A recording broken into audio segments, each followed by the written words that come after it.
Please आप हमारे Hindi kid story channel को सब्सक्राइब करें और बेल आइकन दबाएं, जिससे चैनल पर डाली गई वीडियोस को आप सबसे पहले सुन पाएं। और अगर आपको ये कहानियाँ अच्छी लगे तो उन्हें लाइक और शेयर करना ना भूलें। हेलो बच्चों, कैसे हो आप सब? आज हम आपके लिए एक और नई कहानी लेके आए हैं जिसका शीर्षक है कपटी बगुला। जंगल में एक तालाब था। उस तालाब में बहुत सारी मछलियां रहा करती थी। तालाब में केकड़े और कछुए भी थे। तालाब के किनारे एक बगुला रहता था।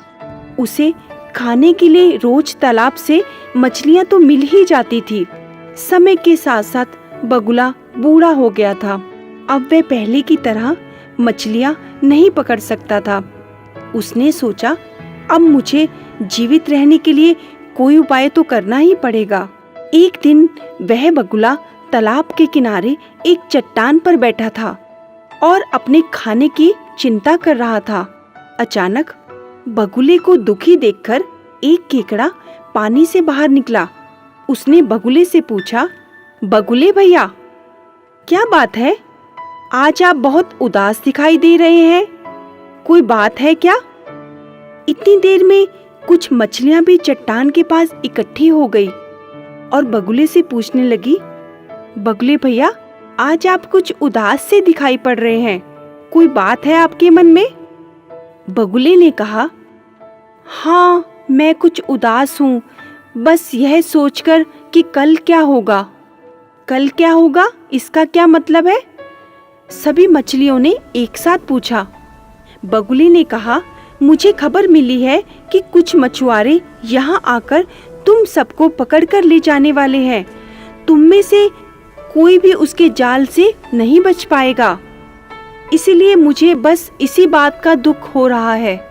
कुछ मछलियाँ दुखी हो गई। उन्होंने बगुले से कहा, आप हमें इस आफत से बचाने का कोई उपाय बताइए ना।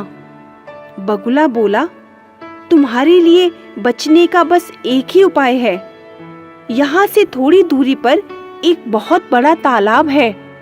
यदि तुम सब मेरे साथ जाने के लिए तैयार हो जाओ तो मैं तुम्हें इस आफत से बचा सकता हूँ। मैं तुम्हें रोज बारी बारी से वहाँ पहुँचा दूंगा। तभी एक बड़ी मछली ने कहा, यदि तुम हमें रास्ते में ही खा जाओगे तो? बगुला बोला, तुम में से एक मछली अभी मेरे साथ चले तो मैं उसे वह तालाब दिखा दूंगा और फिर उसे अपने साथ ही वापस ले आऊंगा और तुम्हें मुझ पर विश्वास भी हो जाएगा। बगुले ने सबको समझाया और फिर वह बड़ी मछली बगुले के साथ जाने को तैयार हो गई। उस मछली ने कहा, चलो मैं तुम्हारे साथ चलती हूँ। बगुला उस बड़ी मछली को अपनी चोंच में पकड़कर उस तालाब की तरफ ले गया और उस मछली ने तालाब में जाकर पानी में खूब सारे चक्कर लगाए। वह बहुत खुश भी थी। थोड़ी देर बाद बगुला उस बड़ी मछली को अपने साथ वापस ले आया। बगुला मछली को लेकर उस छोटे तालाब में जब लौट आया तो वह बड़ी मछली दूसरी मछलियों को बड़े तालाब की जानकारी देने लगी। हम सब वहाँ बहुत अच्छे से रह सकेंगी। फिर सब छोटी मछलियाँ उस तालाब के गीत गाने लगी और बहुत खुश होने लगी कि हम भी एक एक कर कर उस तालाब में जाएंगे। 2-3 छोटी मछलियाँ नए तालाब में जाने के लिए उतावली हो रही थी। उन्होंने बगुले से कहा, हमें भी तुम अपने साथ ले चलो, वहाँ छोड़ आओ। बगुले ने छोटी मछलियों से कहा, हाँ चलो, मैं तुम्हें वहाँ अभी छोड़ आता हूँ। फिर 2-4 मछलियाँ और ले जाऊंगा कल। अब मैं बूढ़ा हो गया हूँ, इसलिए बार बार चक्कर नहीं लगा सकता और ना ही बार बार उड़ सकता हूँ। हाँ, तुम्हारी बात सही है, सभी मछलियों ने कहा। अब बगुला रोज 2-4 मछलियों को चोंच में पकड़कर ले जाता और एक चट्टान पर बैठकर आराम से उन्हें खाता और फिर वापस आ जाता। और इसी तरह बगुला एक एक करके सारी मछलियों को तालाब में ले जाने के बहाने खाने लगा। एक दिन केकड़े ने बगुले से कहा, बगुले भैया, आज तुम मुझे उस तालाब में ले चलो ना। बगुले ने सोचा, रोज मछलियाँ खाते खाते अब ऊब गया हूँ, आज केकड़े का स्वाद लूंगा। बगुला बोला, हाँ केकड़े भैया, अब तुम मेरी पीठ पर बैठ जाओ, मैं तुम्हें तालाब में ले चलूंगा। केकड़ा बगुले की पीठ पर बैठ गया। बगुला आकाश में उड़ा। केकड़ा चारों ओर देखने लगा कि वह तालाब कहाँ है। उसने बगुले से पूछा, वह तालाब और कितनी दूर है? बगुले ने कहा, देखो वहाँ चट्टान दिखाई दे रही है ना, बस वही है तालाब। बस थोड़ी देर में हम लोग पहुँच ही जाएंगे। और जैसे ही केकड़े ने नजर चट्टान की ओर डाली तो वहाँ क्या देखा उसने? वहाँ पर तो बहुत सारी मछलियों की हड्डियाँ पड़ी हुई थी। अब केकड़ा थोड़ा सा डर गया। वह तुरंत बगुले की चालाकी को समझ गया। फौरन बगुले की पीठ से सरक सरक कर उसकी लंबी गर्दन के साथ चिपक गया और बगुले की गर्दन को अपने पैरों से दबोच लिया। और बगुला बेहोश होने लगा और जमीन पर गिरने जैसा हो गया। और धीरे धीरे करते करते केकड़े ने उसे दबोच डाला और सरकते सरकते अपने तालाब में लुढ़कता पड़कता तालाब में आ गिरा। और वहां पहुंचकर उसने तालाब में बची हुई मछलियों से उस दुष्ट बगुले की सारी कहानी बताई, उसके छल कपट को बताया। यह सुनकर बची हुई सारी छोटी मछलियां बहुत दुखी हुई और बहुत अफसोस प्रकट करने लगी कि काश हमारी मछलियां बच जाती और अगर हम बगुले की बातों में ना आते। लेकिन वह दुष्ट बगुला अब मर चुका था। देखा बच्चों, दुष्टता का परिणाम हमेशा बुरा ही होता है। हेलो बच्चों, कैसे हो आप सब?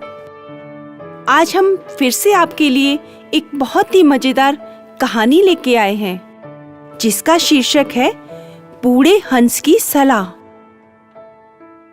शहर के नजदीक एक बहुत बड़ा घना जंगल था। उस घने जंगल में एक बहुत ही ऊंचा और विशाल पेड़ था। उस पेड़ पर बहुत सारे हंस रहा करते थे और उन्हीं हंसों में एक बूढ़ा हंस भी था। सभी हंस उनको बूढ़े दादा कहकर पुकारा करते थे। सुबह होते ही वे सभी हंस अपने भोजन की तलाश में दूर दूर उड़ जाया करते थे और फिर शाम होते ही वह सभी हंस अपने घर यानी कि पेड़ पर लौट आते थे। और बहुत ही अच्छा लगता था उनको अपना पेड़, बहुत ही मजेदार घर था उनका वह। एक दिन क्या हुआ, बूढ़ा हंस पेड़ के नजदीक बैठा हुआ था। अचानक उसकी निगाह एक लता पर पड़ी। उसने देखा यह एक छोटी सी लता पेड़ के साथ ऊपर की तरफ जा रही है। उसने बड़ी हैरानी से उस लता की तरफ देखा। उसको लगा कहीं ये छोटा सा खतरा हमारे लिए बड़ा खतरा ना बन जाए, मुझे इसके लिए कुछ करना होगा। उसने उस लता को तोड़ने की कोशिश की। उसको लगा मैं इसे उखाड़कर अपना खतरा खत्म कर दूंगा। लेकिन बेचारा बूढ़ा हंस था, उससे वह लता नहीं टूटी। उसने काफी जोर लगाया लेकिन उससे वह लता नहीं टूटी। फिर उसने क्या किया, पेड़ पर बैठे हुए सभी हंसों को पुकारा, जोर से आवाज लगाई। सभी हंस उस बूढ़े दादा की आवाज सुनकर नीचे उतर आए। हाँ जी बूढ़े दादा, आपने हम सबको बुलाया?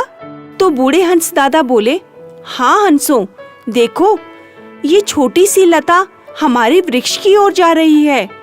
कहीं ये छोटा सा खतरा हम सबके लिए बड़ा खतरा ना बन जाए। सभी हंसों ने कहा, क्या दादा, ये छोटी सी लता और हमारे लिए खतरा? ऐसा नहीं हो सकता, आप छोड़ दो इसे, भूल जाओ दादा, ऐसा कुछ नहीं है। सभी ने उस बूढ़े हंस का बहुत मजाक उड़ाया और कुछ ने तो ये कहा, दादा आपकी उम्र हो गई है, कुछ मालूम भी है आपको? ऐसा कुछ नहीं है, इतनी प्यारी सी लता हमारा क्या बिगाड़ेगी। लेकिन उन्हीं हंसों में से एक उस बूढ़े हंस का सलाहकार था। उसने बोला, शायद दादा आप बात सही कह रहे हैं, हो सकता है ये लता हमारे लिए हानिकारक हो, हमें कुछ सोचना चाहिए। लेकिन बाकी सभी हंसों ने जब उस हंस का मजाक उड़ाया तो वह हंस भी चुप सा हो गया। बस रोजाना की तरह समय बीतता चला गया और हंस वैसे ही सुबह जाते और रोज लौट आते शाम को। लेकिन वह खतरा बढ़ता चला गया। उन्हें नहीं मालूम था कि यह खतरा पल पल बढ़ रहा है। लेकिन उस बूढ़े हंस की नजर रोज उस लता पर जाती और वह उसे पल पल बड़े होते देखता। उसे लगता कि ये पल पल खतरा बढ़ता हुआ हम सभी की ओर बढ़ रहा है। एक दिन सभी हंस पेड़ के नजदीक बैठे थे और वह बूढ़ा हंस भी साथ ही था। उन्होंने उस लता को दिखाते हुए बोला, देखो हंस दादा, कितनी प्यारी लता है ये, कैसे चारों ओर हमारे वृक्ष की ओर घूमती जा रही है। आप कहते थे इसे खतरा, ये लेकिन हमारे पेड़ की सुंदरता है। देखो दादा, यही इसी से ही हमारा पेड़ सुंदर लग रहा है। और सभी ने उस बूढ़े हंस का मजाक उड़ाया। लेकिन उस हंस ने उन्हें फिर समझाया, नहीं बच्चों, शायद तुम्हें ये खतरा नजर नहीं आ रहा, लेकिन मैं बहुत दूर की सोचता हूँ। शायद मुझे तजुर्बा है इन चीजों का। तुम मेरी बात को मानो, कहीं ना कहीं ये हमारे लिए छोटा नहीं बहुत बड़ा खतरा है। लेकिन हर बार की तरह सभी ने हंस का मजाक उड़ाया। और फिर एक दिन क्या हुआ, सभी हंस रोज की तरह सुबह भोजन की तलाश में निकले और जब दोपहर हुई तो एक शिकारी आया जंगल में। उसने देखा, वाह क्या विशाल वृक्ष है, इस पर तो बहुत सारे हंस बैठते हैं। अच्छा हुआ इन्हें मैंने पहले देख लिया था। अब मैं इन सबको उठा कर ले जाऊंगा, सबको अपने जाल में फंसा लूंगा। वह शिकारी बैठकर यह योजना बना रहा था कि मैं इन सभी हंस को उठाकर ले जाऊंगा और सबको बहुत अच्छे दामों में बेचूंगा। और यही सोच सोच के उस शिकारी ने एक जाल बिछाया और सोचा कि कहीं हंस वापस ना लौट आए, इससे पहले मैं जाल बिछा दूं। और उसी लता का सहारा लेकर वह शिकारी उस पेड़ पर धीरे धीरे चढ़ा और बहुत ही सावधानी से, बहुत ही सरलता से उसने वह जाल को पेड़ पर बिछा दिया। बहुत चतुराई से किया यह काम उसने। और फिर क्या था, शाम जैसे ही हुई और वह सभी हंस अपने घर को लौट आए। उसी तरह रोजाना की तरह सभी हंसते खेलते कूदते अपने घर यानी कि उस विशाल वृक्ष पर वापस लौट आए। अचानक क्या हुआ, जैसे ही हंस एक एक करके पेड़ पर उतरने लगे तो उन्हें लगा कहीं हमारे पैरों में कुछ फंस सा रहा है, कुछ चुभन हो रही है। जब उन्होंने बाकी हंसों को देखा तो यही चीज उन सबके साथ, ये क्या था, अरे हम सबके पैर तो जाल में फंस गए, ये क्या। तब तक वो बूढ़ा हंस जाल में नहीं फंसा था, वह तो अभी बूढ़ा होने के कारण बहुत धीमी रफ्तार से पीछे आ रहा था। अचानक जब उस बूढ़े हंस ने सबको ऐसे उलझा हुआ सा देखा, वह पेड़ से दूर होके बैठ गया। उसने देखा ये क्या हुआ, सभी हंस ऐसा क्यों कर रहे हैं, मैं दूर बैठकर देखूं तो सही ये क्या हुआ सबके साथ। अरे बाप रे, ये सभी हंस तो जाल में फंस गए। उसने नजदीक आके देखा, आप तो सभी जाल में फंस गए। और क्या था, सभी हंस उस जाल के अंदर एक एक करके फंस गए और सभी चिल्लाने लगे, हंस दादा हमें बचाओ, हम सारे फंस चुके हैं इस जाल में। आप सही कहते थे दादा, ये लता हमें एक दिन संकट तक पहुंचाएगी।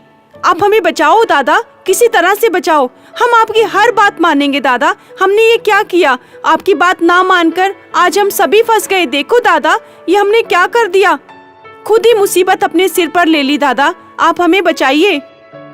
अब क्या था, बेचारा बूढ़ा हंस क्या ना करता। बेचारा सोच में पड़ गया कि मैं अब सभी हंसों को किस तरह बचाऊं। ये सभी मेरे बच्चे हैं और मुझे इन्हें बचाना चाहिए। किस काम आएगा मेरा ये तजुर्बा। यही सोचकर उस बूढ़े हंस ने कुछ योजना बनाई। उसने कहा, तुम सब चुप करके बैठ जाओ और मुझे कुछ सोचने दो, कोई योजना बनाने दो और शांत हो जाओ और बाकी सभी को मत जताओ कि हम फंस चुके हैं। आप सब चुपचाप बैठ जाओ। और सब डर गए और चुपचाप बैठ गए। अब दादा आप जैसा कहेंगे हम वैसा ही करेंगे।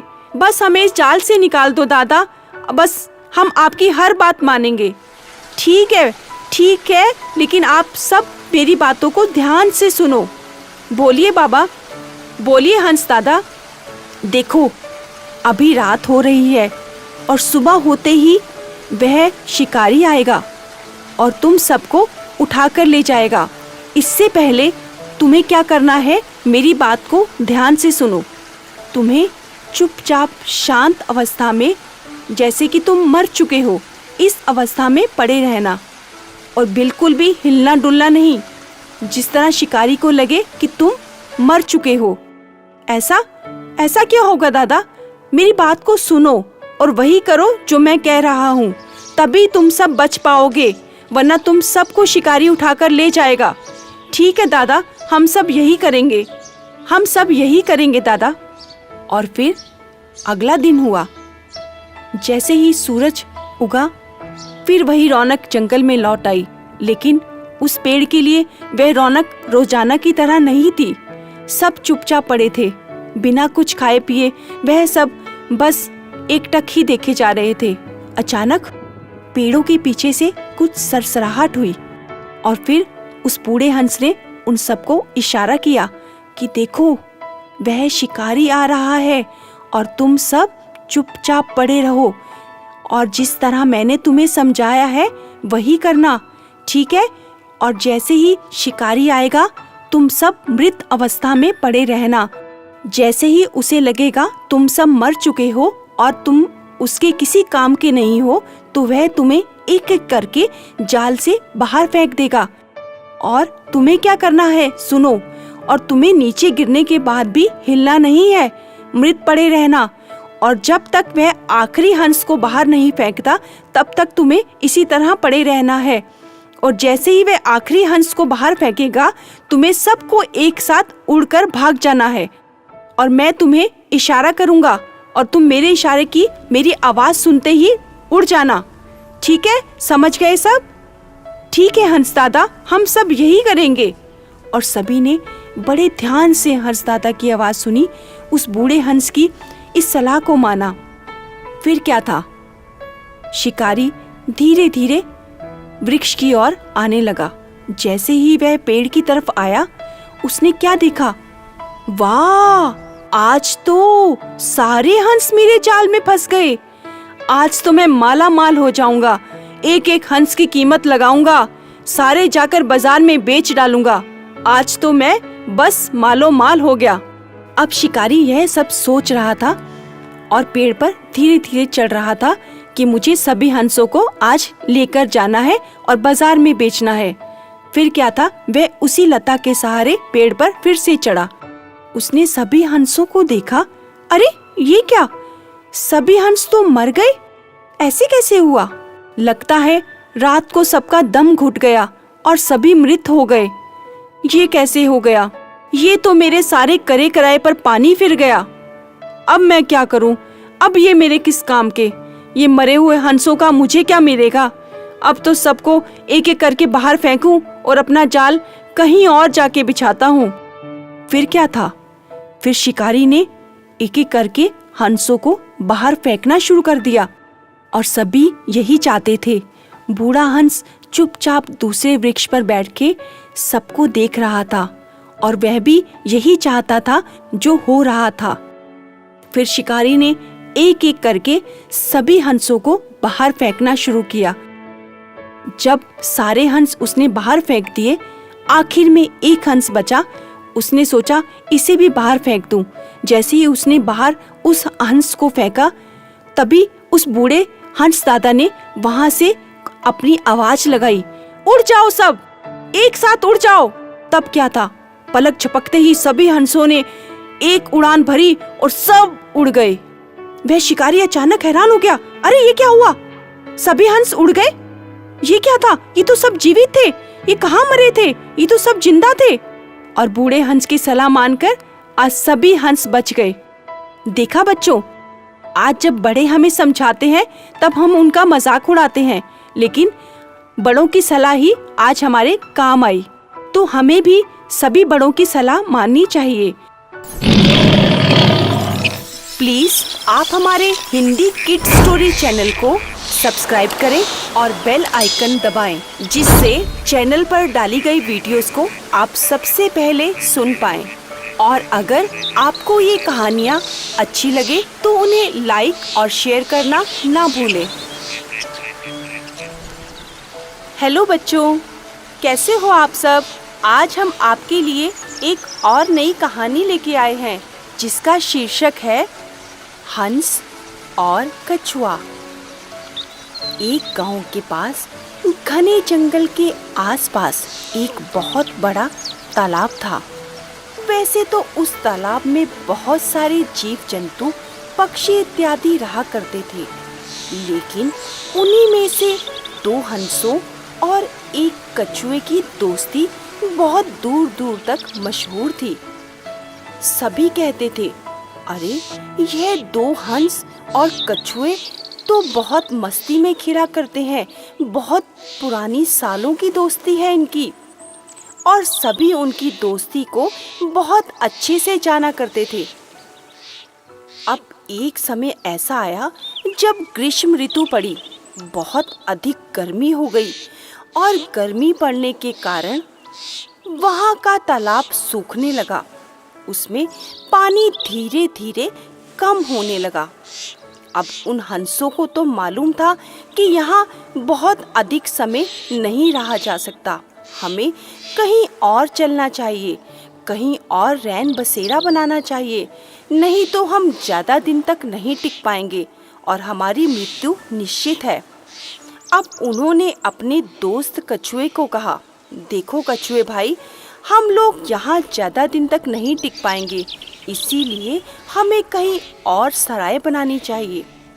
अब कछुए ने कहा, देखो मित्रों, तुम लोग तो आकाश में दूर दूर तक उड़ सकते हो, लेकिन मुझ जैसा धीमी चाल चलने वाला प्राणी कैसे इतनी दूर का सफ़र तय करेगा? और मैं कैसे वहाँ पहुँच पाऊँगा? और यहाँ तो मैं भूख प्यास से अकेला ही मर जाऊँगा। अब हंसों ने कहा, देखो मित्र, हम तुम्हें यहाँ अकेला छोड़कर तो जाने वाले हैं नहीं, किसी ना किसी तरह हम तुम्हें अपने साथ ही लेकर जाएंगे। बच्चों, तुम्हें यह मालूम होगा कि वह कछुआ बहुत ही चपड़ चपड़ करता था, बहुत अधिक बातूनी था वह कछुआ, हर समय बातें करता रहता था। और वह दोनों हंस बहुत ही सीधे साधे थे और चुप रहा करते थे। अब उन हंसों ने उस कछुए को कहा कि हम तुम्हें अपने साथ तो ले चलेंगे, लेकिन तुम्हें हम दोनों की एक बात माननी पड़ेगी। कछुए ने कहा, हाँ मित्रों, मैं तुम्हारी बात ज़रूर मानूंगा। उन्होंने कहा, देखो तुम्हें पूरे रास्ते चुप रहना है, बस एक छोटी सी यही बात तुम्हें हमारी माननी है। तो कछुए को यह बात समझ में नहीं आ रही थी कि तुम मुझे अपने साथ भी ले चलोगे और मुझे चुप भी रहना है। ऐसा कौन सा तरीका है जिससे तुम मुझे इतनी दूर ले जाओगे और मुझे चुपचाप चलना है? अब हंसों ने कछुए को समझाया और कहा, देखो मित्र, हम तुम्हारे लिए ये पेड़ की टहनी तोड़कर लाए हैं और यह बहुत ही मजबूत है। हम दोनों सिरों से यह टहनी पकड़ लेंगे और तुम इसे बीच में से मुंह से पकड़ लेना, लेकिन तुम्हें बस अपना मुंह बंद रखना है, जिसके कारण तुम्हें इसे पकड़कर रहने में सुविधा रहेगी। अब कछुआ तो शुरू से ही था बातूनी, चुप रहना तो उसने सीखा ही नहीं था। बोला, ठीक है, मैं तुम्हारी बात अवश्य मानूंगा और मैं चुपचाप ही रहूंगा। अब वह दिन भी नजदीक आ गया जब हंसों ने दूसरी ओर उड़कर जाना था। अब वह उस टहनी को लेकर आए और दोनों सिरों से उन्होंने अपने पैरों से उसे पकड़ लिया और कछुए को कहा कि तुम अपने मुंह से इस टहनी को पकड़ लो। अब कछुए ने भी यही किया और वह आसानी से उस टहनी को लेकर आकाश में उड़ने लगे और कछुआ भी बड़ी आसानी से उसे मुंह से दबोचकर आकाश में उड़ने लगा। उसे तो आकाश में पहली बार ऐसे उड़ता देखकर खुद ही अचंभा हो रहा था कि वाह, कितना सुंदर दिखती है ये धरती। ऊपर से तो आकाश और धरती बहुत अजीब लगती है। कितनी बड़ी धरती है हमारी। अब यह क्या, जब कुछ लोगों ने, गांव के लोगों ने उन्हें ऐसे उड़ते हुए देखा, वह तो अचंभित हो उठे और बोले, अरे अरे, आकाश में देखो, 2 हंस एक कछुए को उड़ाकर लेकर जा रहे हैं। बड़ा अचंभित दृश्य है यह तो। अब सभी देखने लगे और हंसने लगे। अब यह सब कुछ जब कछुए ने देखा तो उसने नीचे मुंह करके हंसों को बोलना चाहा, देखो हंसों, यह लोग मुझ पर हंस रहे हैं। अब यह क्या, जैसे ही कछुए ने कुछ बोलने के लिए मुंह खोला, कछुआ तो धीरे धीरे धरती पर आ गया और नीचे गिरते ही उस कछुए की मृत्यु हो गई और वह उसके मित्र 2 हंस उसे बचा भी नहीं पाए और बस वह तो अफसोस करके ही रह गए। देखा बच्चों, वह कछुआ उन हंसों से अपने आप को ज्यादा समझदार और चतुर समझता था। उसे लगता था वह तो आसानी से इतना लंबा सफर तय कर पाएगा, लेकिन उस कछुए को अपनी जुबान पर कंट्रोल नहीं था और वह चुप तो रह ही नहीं पाया और बेचारा वह सफर ना तय करके उसकी मृत्यु हो गई।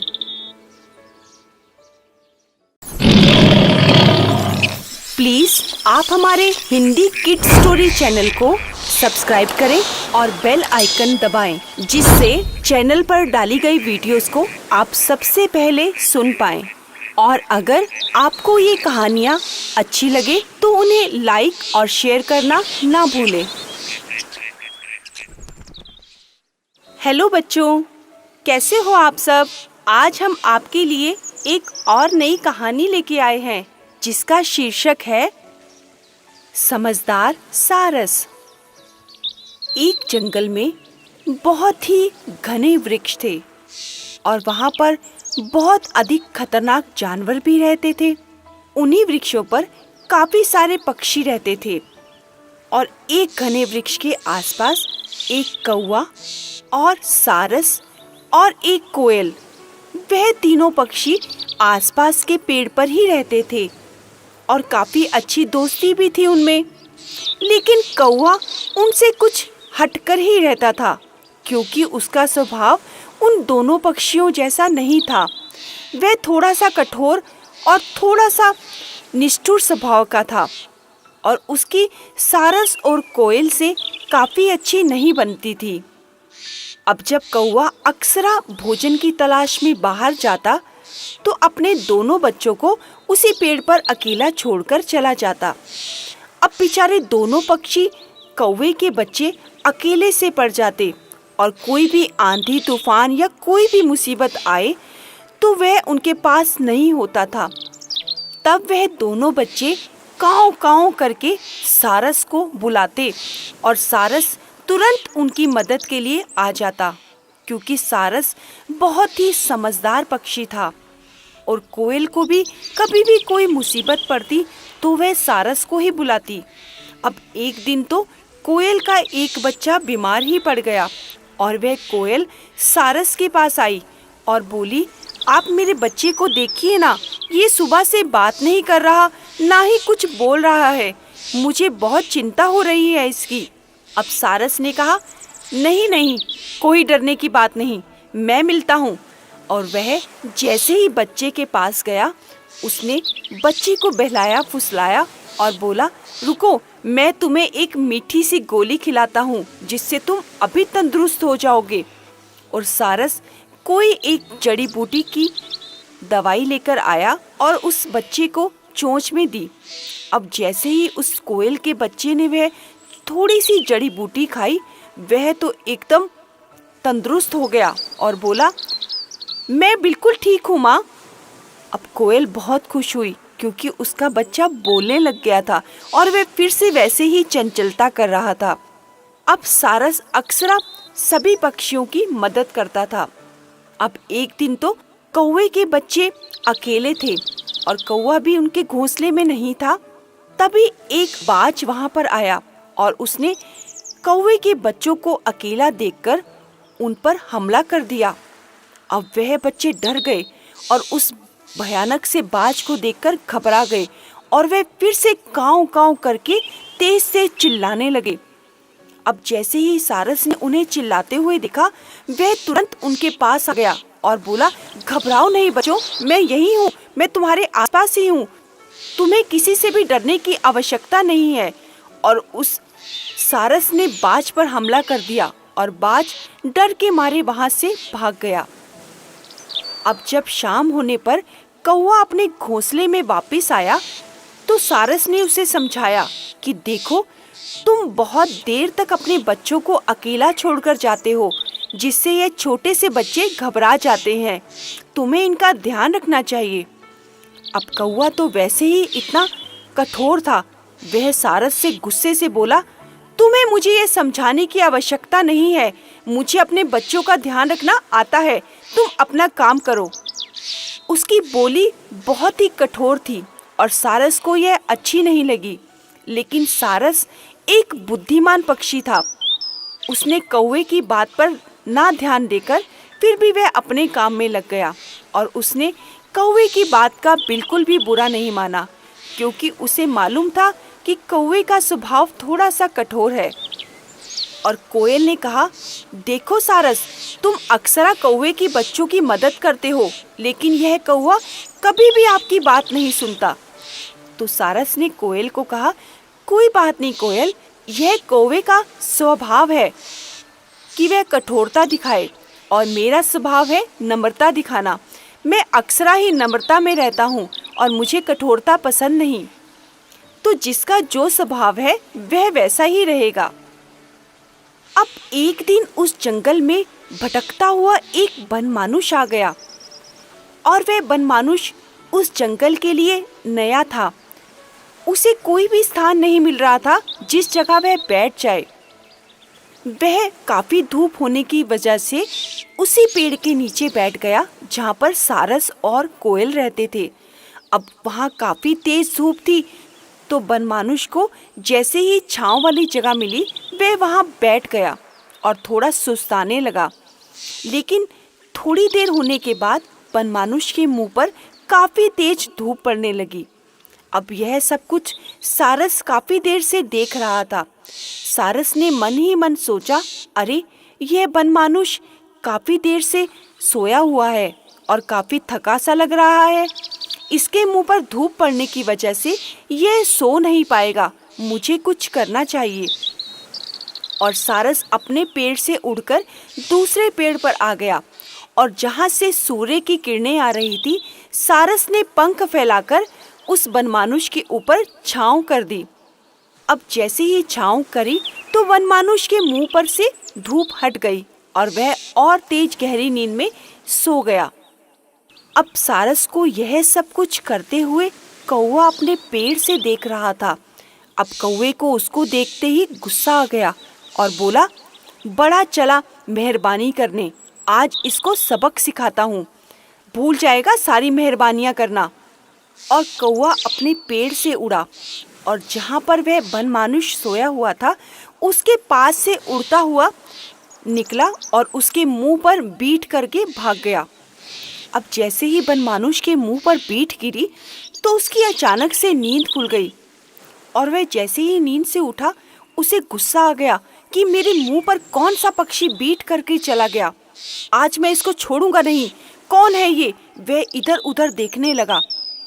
जैसे ही उसने इधर उधर देखा तो उसकी नज़र एकदम सारस पे पड़ी। अब सारस पंख फैलाकर पेड़ पर बैठा हुआ था। उसे लगा ये शरारत इसी सारस ने की है, मैं इसे छोड़ूंगा नहीं। और वह गुस्से से उस पेड़ पर चढ़ गया और पेड़ पर चढ़ते ही सारस को दबोचने लगा, आज मैं तुझे मार डालूंगा और तेरी गर्दन दबा दूंगा। इससे पहले सारस उसे कुछ समझा पाता, बनमानुष ने तो उसकी गर्दन ही पकड़ ली। सारस बनमानुष को बोलने लगा, आप मुझे छोड़िए, मैंने ऐसा नहीं किया। यह सब कुछ कोयल ने देखा तो वह कोयल तुरंत उड़ती हुई उस पेड़ पर आई और बोली, नहीं नहीं, आप ऐसा मत करो, सारस ने तो आपकी मदद की है, आपके मुंह पर धूप पड़ रही थी, सारस ने पंख फैलाकर आपके मुंह पर छाया की है। ये हरकत उस कपटी कौवे ने की है। जब बनमानुष ने ये सारी बात सुनी तो वह सारस से माफी मांगने लगा। मुझे माफ कर दो, मैंने गलत किया आपके साथ। मैं आज इस कौवे को नहीं छोड़ूंगा। और वह उस कौवे के पीछे भागा और कौवा तेज रफ्तार में उड़ गया और काफी देर तक अपने पेड़ पर वापस नहीं आया, क्योंकि उसे मालूम था कि आज वह बनमानुष मुझे मार ही डालेगा। और तब से बाकी पक्षियों ने भी उस कौवे से बोलना छोड़ दिया, क्योंकि वह कौवा किसी भी अच्छाई के लायक नहीं था और सभी पक्षी उससे दूर रहते थे। देखा बच्चों, कपटी व्यक्ति कभी भी अपना कपटी स्वभाव नहीं बदलता, जिस प्रकार आज इस कौवे ने किया। और सज्जन व्यक्ति कभी भी अपनी ईमानदारी नहीं छोड़ता, जैसे कि सारस का स्वभाव था। वह अपने स्वभाव को नहीं बदल पाया, चाहे उसके साथ कौवे जैसा कपटी मित्र भी क्यों ना हो। लेकिन सारस की तरह हमें कभी भी अपनी सज्जनता नहीं छोड़नी चाहिए। हेलो बच्चों, कैसे हो आप सब? आज हम आपके लिए एक और नई कहानी लेके आए हैं, जिसका शीर्षक है हंस और कौवा। समुंदर के एक टापू पर बहुत सारे बच्चे खेलने आया करते थे और उसी टापू पर एक कौवों का झुंड आता था, और जो उन बच्चों के साथ बहुत खेल कूद करके मज़े करता था। जैसे वो बच्चे कौवे के झुंड को दाना डालते और वे कौवे फुर्र से उड़ जाते और आसमान पर उन बच्चों को करतब करके दिखाते। उनमें से एक कौवा बहुत ही तेज था और चालाक भी था। वह सोचता था कि शायद इस झुंड में सबसे समझदार, सबसे तेज और सबसे चतुर मैं ही हूँ। वह उन बच्चों को बहुत सी कलाकारी करके दिखाता और बहुत करतब भी करता। कभी उड़ते उड़ते उल्टा हो जाता, कभी गिरने का बहाना करके फिर से संभल जाता, और सभी बच्चे तालियां बजाकर उस कौवे का स्वागत करते और उसका मनोबल और बढ़ाते। इस प्रकार कौवे के अंदर और घमंड पैदा होता चला गया। कौवे को लगता था इन सभी बच्चों को मैं बहुत अच्छा लगता हूँ, तभी ये लोग मेरा करतब देखना पसंद करते हैं। अब रोज उसी तरह सभी बच्चे इकट्ठे होकर आते और कौवे के झुंड को खाना डालते, और फिर फुर्र से सारे कौवे समुद्र के टापू पर उड़ जाते और अलग अलग करतब करके उन बच्चों को दिखाते। रोजाना यही प्रक्रिया चलती रही। एक दिन उस टापू पर कुछ हंसों का झुंड आया। अब जब उन कौवों ने उन हंसों का झुंड देखा तो पहले तो वह कौवे उस सफेद पक्षी को देखकर बहुत हैरान हुए। फिर उन्होंने उसके पास जाकर पूछा, तुम कौन हो, इतने सफेद रंग के? मैंने तुम्हें पहले तो यहाँ कभी नहीं देखा। तो उनमें से एक हंस ने कहा, हम बहुत दूर के टापू से आए हैं और हम बहुत लंबा सफर करके आए हैं। हमें बहुत दूर देश जाना है, इसलिए हम कुछ पलों के लिए यहाँ पर ठहरेंगे। तो कौवों को लगा, क्यों ना इन नए अजूबे पक्षियों को भी हम अपना करतब दिखाएं। अब अगले दिन जब सब बच्चे टापू पर आए, उन्होंने कौवे के झुंड को खाना डाला तो फिर से कौवे वह करतब करके दिखाने लगे, और उन्हें लगा कि इन सफेद रंग के पक्षी यानी कि हंसों को हमें देखकर बहुत अच्छा लगेगा। और उनमें से एक कौवा बोला, तुम सभी को यह नहीं पता, मैं सब में से समझदार पक्षी हूँ और सब पक्षियों का राजा हूँ। मुझे सभी पक्षी पसंद करते हैं। फिर हंस ने कहा, इतना घमंड नहीं करते। तो कौवे ने कहा, तो फिर हो जाए रेस। मैं तुम्हारे से ज्यादा देर तक उड़ सकता हूँ आकाश में। शर्त लगाते हो कि कौन तेज और कौन लगातार आकाश में उड़ सकता है। तो हंस ने कहा, मैं इस तरह की शर्त नहीं लगाता, क्योंकि तुम मुझसे हार जाओगे। कौवे को तो और घमंड आ गया। कौवे ने हंस को कहा, नहीं, मैं तुमसे ज्यादा अधिक देर तक आकाश में उड़ सकता हूँ और अधिक करतब दिखा सकता हूँ। तो हंस ने कौवे की बात मान ली और दोनों आकाश में तेज रफ्तार में उड़ गए। लेकिन हंस पहले से ही अपनी रफ्तार पकड़कर अपनी चाल में चलता रहा, और कौवा तो फिर से वही करतब, उल्टी सीधे होना और बच्चों को आकाश से गिरते हुए फिर से संभल कर दिखाना, यह सब कुछ जो वह रोजाना करता था, वही सब कुछ हंस के झुंड को दिखाने लगा। और बात तो काफी देर आकाश में उड़ने की थी। अब जब यह सब कुछ करतब करते करते कौवा थक गया तो वह हड़बड़ाने लगा और उसे लगा कि अरे, ये आकाश तो खत्म ही नहीं हो रहा, अरे यह सागर तो खत्म ही नहीं हो रहा, और मुझे कहीं ठहरने के लिए कोई टापू भी नहीं दिख रहा, ना ही कोई चट्टान। लगता है मैं तो आकाश से गिरकर नीचे समुद्र के अंदर गिर जाऊंगा। और वह उड़ते उड़ते लड़खड़ाने लगा। और अब वह काफी दूर आ चुका था। अब ना तो वह वापस जा सकता था और ना ही किसी टापू पर सहारा लेकर रुक सकता था। और एकदम अचानक क्या हुआ, कौवा तो लड़खड़ाते हुए आकाश से नीचे गिरने लगा। और फिर हंस ने, जो अपनी धीमी रफ्तार में और काफी देर तक उड़ने वाले हंस ने उसे संभाल लिया और अपनी पीठ पर बिठाकर उसको आराम से नीचे ले आया। और जब कौवा अपने झुंड के पास वापस आया तो बहुत शर्मिंदा था। वह हंसों के झुंड के आगे सिर नीचे करके शर्मिंदा हो गया और कहने लगा कि मुझे आप लोगों से ऐसी शर्त नहीं लगानी चाहिए थी। मुझे नहीं मालूम था कि हंस बहुत तेज, ऊंचा और बहुत देर तक उड़ सकता है। देखा बच्चों, हमें कभी भी किसी भी बात का घमंड नहीं करना चाहिए, क्योंकि जब हम अधिक घमंड कर लेते हैं तो हमारा सिर अक्सरा नीचा ही होता है, जिस प्रकार इस कौवे का हुआ। क्योंकि कौवे को लगता था कि शायद मेरे से ऊंचा और मुझसे अधिक करतब करके कोई नहीं दिखा सकता, लेकिन हंसों ने उसका घमंड तोड़ दिया।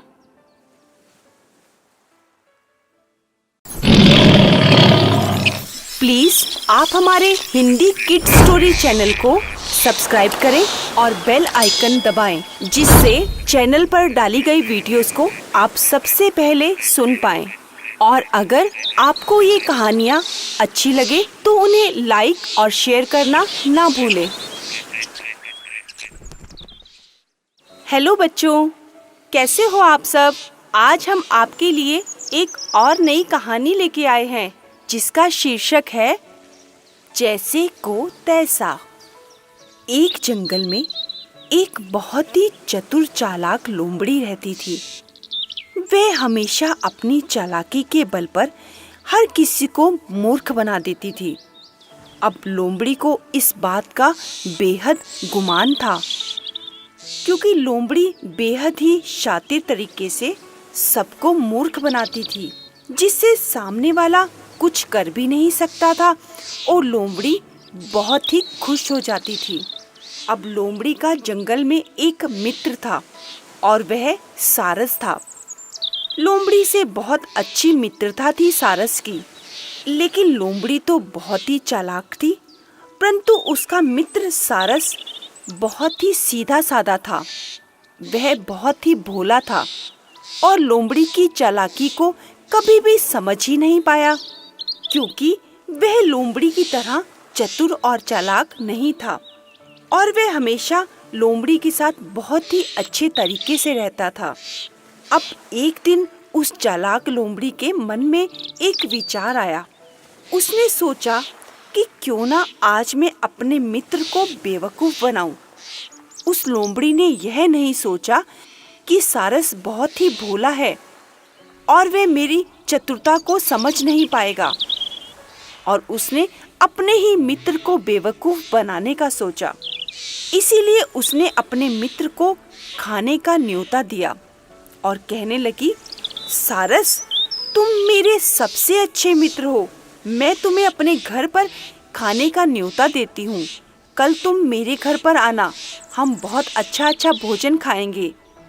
क्योंकि सारस बहुत ही सीधा था, इसलिए वह लोमड़ी की इस चालाकी को नहीं भांप पाया और वह उसके घर आने के लिए मान गया। सारस ने लोमड़ी से कहा, तुम्हारा बहुत धन्यवाद लोमड़ी, जो तुमने मुझे भोजन का न्योता दिया। मैं बहुत खुश हूँ और तुम्हारे जैसा मित्र मेरा और कोई नहीं हो सकता।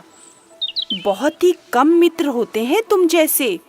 अब यह बात सुनकर लोमड़ी तो और ज्यादा खुश हो गई। उसे लगा अब ये सारस तो मेरी चालाकी कभी भी नहीं समझ पाएगा। अब जिस दिन लोमड़ी ने सारस को न्योता दिया था, अब वह दिन भी आ गया। जब सारस लोमड़ी के घर पहुंचा तो लोमड़ी ने बहुत अच्छे तरीके से सारस का स्वागत किया और उसे बैठने के लिए कहने लगी, आओ सारस, तुम्हारा स्वागत है मेरे घर में। अब सारस बहुत समय प्रतीक्षा करने लगा। अब लोमड़ी ने कुछ भी खाने के लिए नहीं परोसा। जब काफी देर हो गई तो लोमड़ी ने उसे खाना परोसा और बुलाने लगी और बोली, आओ सारस, भोजन तैयार है और तुम खाने के लिए आ जाओ। लोमड़ी ने सारस के लिए खीर बनाई थी। अब सारस को जब मालूम पड़ा कि आज लोमड़ी ने खीर बनाई है तो सारस बेहद ही खुश हुआ, क्योंकि सारस को खीर बहुत अधिक पसंद थी। अब लोमड़ी ने खीर को एक प्लेट में परोसा, जिसके कारण लोमड़ी ने तो बहुत आनंद से खीर का स्वाद लिया और सारस अपनी लंबी चोंच के कारण उस खीर को नहीं खा पाया और सारस भूखा ही रह गया। लोमड़ी ने अपना भोजन पूर्ण रूप से खाने के पश्चात सारस को चिढ़ाने के लिए कहा, क्यों सारस, तुमने कुछ भी नहीं खाया? ऐसा क्यों? तुम्हें खीर पसंद नहीं आई क्या? अब सारस बेचारा क्या करता। अब सारस ने झूठ बोलकर लोमड़ी से कहा, नहीं, घर पर कोई आने वाला है तो मुझे घर जल्दी जाना है, इसलिए मैं ज़्यादा नहीं खा पाया। कोई बात नहीं, मैं फिर कभी आकर खा लूँगा। क्योंकि सारस लोमड़ी का बहुत अच्छा मित्र था और सारस ने लोमड़ी की बेइज्जती करना अच्छा नहीं समझा और सारस लोमड़ी द्वारा किए गए मजाक को समझ भी नहीं पाया था और वह स्वयं को अपमानित महसूस कर रहा था। इस समय वह बेचारा कुछ कर भी नहीं सकता था और उसे कुछ लोमड़ी की चालाकी समझ आने लगी थी, इसलिए वह लोमड़ी से कुछ नहीं कह पाया और वह भूखा ही अपने घर लौट आया। अब जब सारस अपने घर लौट आया तो उसने घर पहुंचकर लोमड़ी से स्वयं का अपमान का प्रतिशोध लेने के लिए सोचा। उसके मन में यह बात रह गई कि लोमड़ी ने आज मेरी बेइज्जती की है, अपने घर में न्योता देकर उसने मेरा अपमान किया है, मैं इस बात का बदला जरूर लूँगा। सारस ने कुछ दिन बाद लोमड़ी के घर जाकर उसे भोजन का न्योता दिया और बोला, लोमड़ी, आज मैं तुम्हें दावत पर आमंत्रित करता हूँ, तुम मेरे घर पर आना। मैं अपने जन्म दिवस पर तुम्हें अपने घर बुलाऊंगा और बहुत अच्छी दावत दूंगा। और लोमड़ी बहुत खुश हो गई। उसने सोचा, अरे, यह सारस तो मेरी चालाकी समझ ही नहीं पाया और आज मुझे अपनी दावत पर बुला रहा है। और सारस जानता था, इस बार मेरी बारी है, अब मैं इस लोमड़ी को नीचा दिखाकर ही छोड़ूंगा। और लोमड़ी ने भी सारस की दावत का आमंत्रण स्वीकार कर लिया। लोमड़ी अगले दिन सारस के घर दावत के लिए पहुंची। जब दावत पर पहुंचने के पश्चात सारस ने लोमड़ी को थोड़ी देर प्रतीक्षा करने के लिए कहा और सारस ने कहा, लोमड़ी, तुम थोड़ी सी प्रतीक्षा करो, अभी भोजन तैयार हो रहा है। तो लोमड़ी ने कहा, कोई बात नहीं, मैं इंतज़ार कर लूँगी। अब कुछ देर बाद सारस ने लंबी गर्दन वाली सुराही में खीर परोसी और लोमड़ी से कहा, लोमड़ी, तुम्हें खीर बहुत पसंद है ना, इसलिए मैंने ढेर सारी खीर बनाई है, आज तुम पेट भर के खीर खाना। अब सारस तो उस लंबी गर्दन वाली सुराही में से खीर फटाफट चट कर गया, क्योंकि सारस की चोंच लंबी थी और वह सुराही में आराम से चली गई। लेकिन उस लोमड़ी का मुंह उस सुराही में नहीं जा पाया, जिस वजह से लोमड़ी खीर को नहीं खा पाई। और सारस ने पेट भर के खीर खाई और खीर खाने के बाद लोमड़ी से कहा, क्यों बहन, आज तुम्हें भूख नहीं है क्या? तुमने तो जरा सी भी खीर नहीं खाई। अब सारस की यह बात सुनकर लोमड़ी को अपनी गलती का एहसास हुआ और वह वहां से बिना कुछ ही कहे लौट आई। देखा बच्चों, इसे कहते हैं जैसे को तैसा। लोमड़ी ने सारस को नीचा दिखाने की चाल चली और सारस जब इस चालाकी को समझा तो सारस ने भी उसी की चाल चलकर लोमड़ी को सबक सिखाया और इसी को कहते हैं जैसे को तैसा।